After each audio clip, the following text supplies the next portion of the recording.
In this video, you will learn how to install SketchUp for free.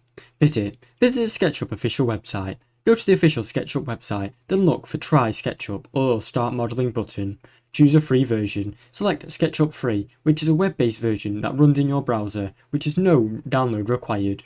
Sign up or log in. Create a free Trimble account, the company behind SketchUp, or log in if you already have a SketchUp account. Launch SketchUp free in your browser. After signing in, you'll be directed to your web-based model interface, where you can start designing right away. Use SketchUp for schools. If you're a student or educator, you may also have SketchUp for schools through Google Workspace or your Microsoft account. Download the 30-day free trial or SketchUp Pro. If you want the desktop version or advanced features, you can download SketchUp Pro and use it for 30 days for free before deciding to subscribe.